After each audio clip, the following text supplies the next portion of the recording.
Hell yeah, finally. What's up, East Coast Fish Whisperers? Welcome back. Thanks for joining me again.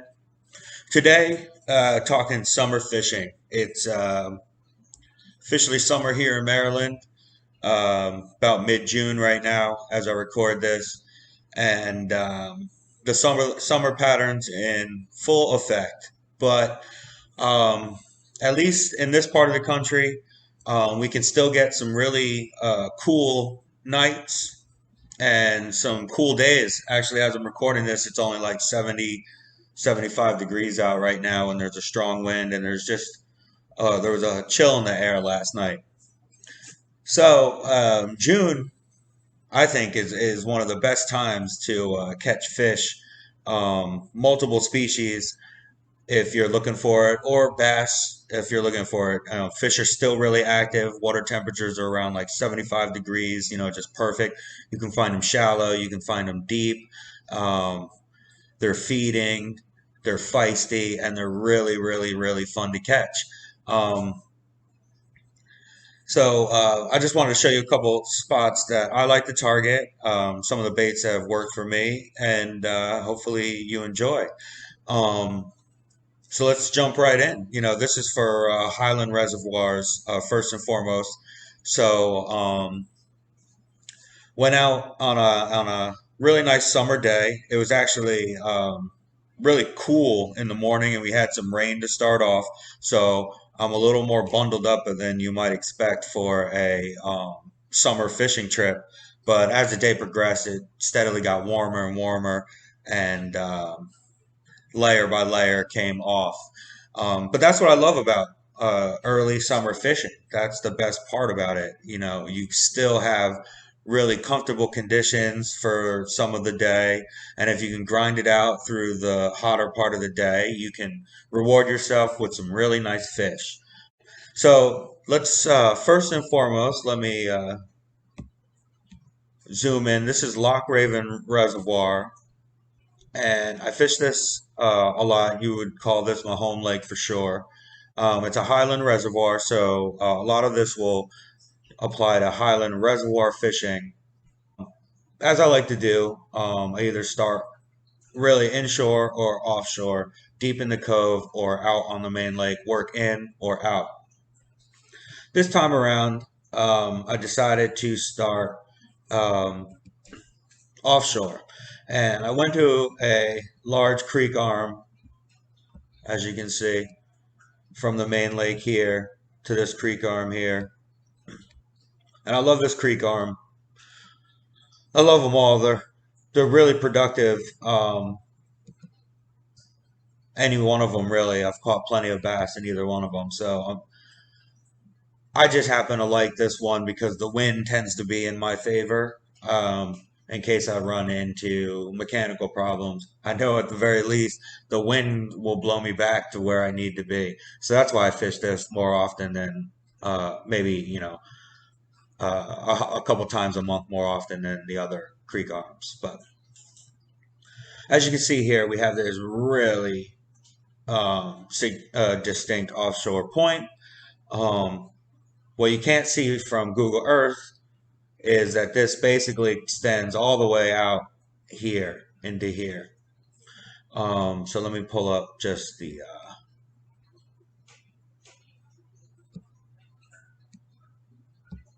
Navionics. And I have to admit that this is a really inaccurate um, map. And I find Navionics to be good um, for some bodies of water. I actually like to use it a lot more for inshore fishing and essentially what you would consider tidal waters or ocean. Um, I don't find it to be as accurate for maps. Sometimes it's all you can use. So anyway, there's a Lowrance makes a boating app for the phone. That's the same spot. You can see that point is much more like a finger than it is on what we're seeing here, which would basically go out like this. And this entire section would be deep ditch until it runs into the shallows here. So that if you have the opportunity, you have to pay a little for the map. I think this was $10 for the Loch Raven app. It's totally worth it though, because you actually can find the structure much better.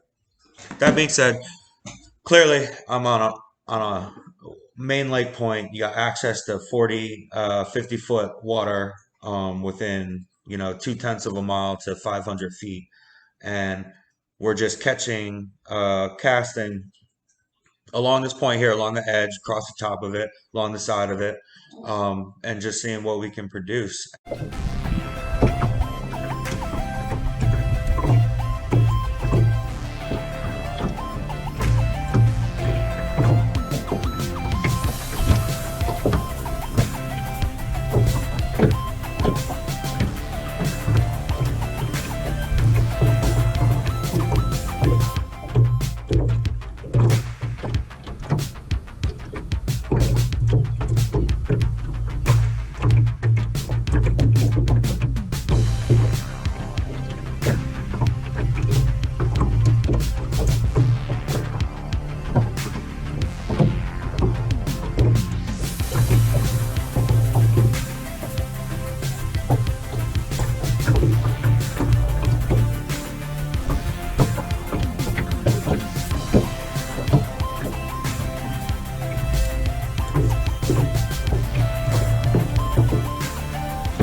And I have this theory, and you guys can let me know what you think, that if you run into nice crappie while bass fishing and happen to hook one, I think that's an indicator to just push a bit more inshore. I consider crappie to be more of an offshore structure fish. I could be completely wrong, but that's the way they seem to tend to set up in my experience. So if I push in a little bit further inshore along that point, just the hope is that you get some bass.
So after working the main lake point for the better part of the morning and not getting too much off of it other than that missed fish and the very nice crappie, I can't complain about that.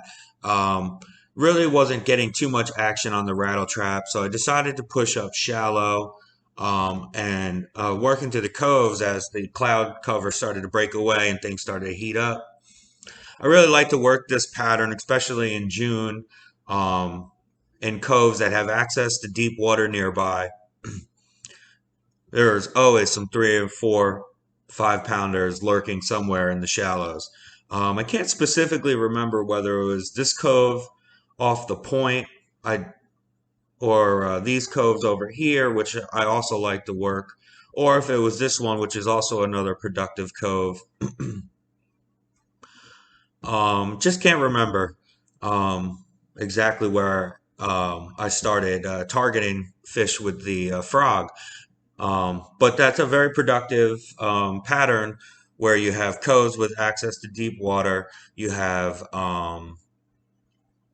underwater cover, deep water cover or structure nearby, um, and access to that deep water nearby. All adds up to a very strong probability there's some nice fish there. Now, if only I could get that hook set on the frog down.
Yeah, nice bass. Like 3-4 pounder. They're not too common in these shallows, but the ones that are usually are bigger.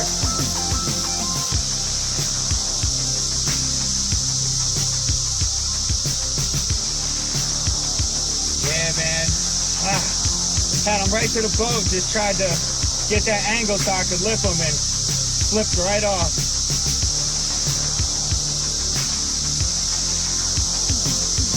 Such is fishing, right? Boy, how was that for frustrating, right? Well, I finally redeemed myself. There's a bluff wall right here, and I'll pull it up on the Navionics next.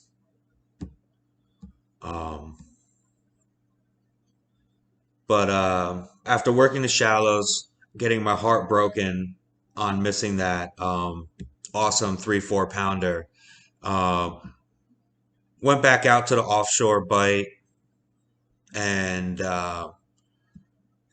right here, it's not as well defined, but there's a significant ledge right here. And within 10 feet from the shore, it drops about 25 feet from the shore. So you could imagine that's basically the contour structure that we're looking at, as opposed to a much more shallow gradient.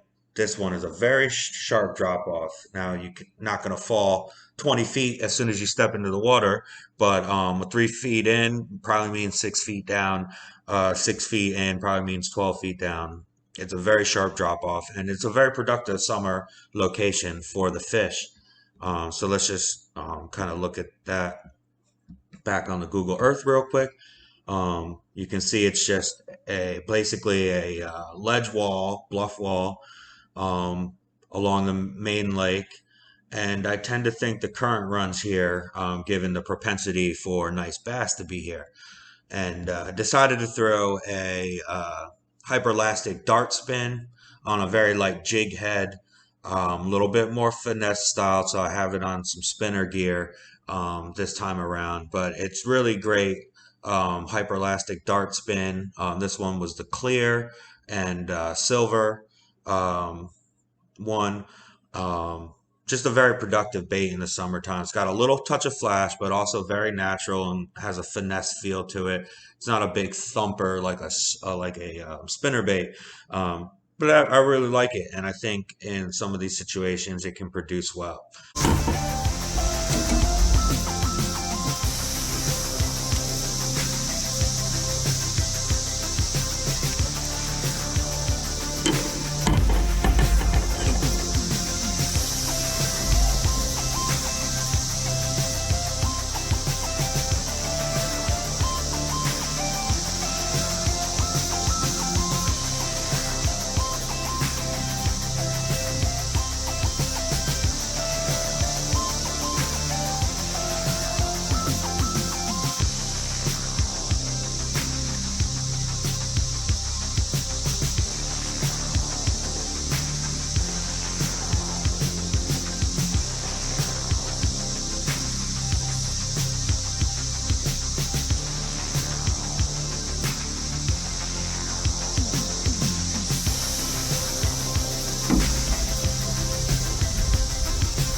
Hit it on the drop, hit it in the field.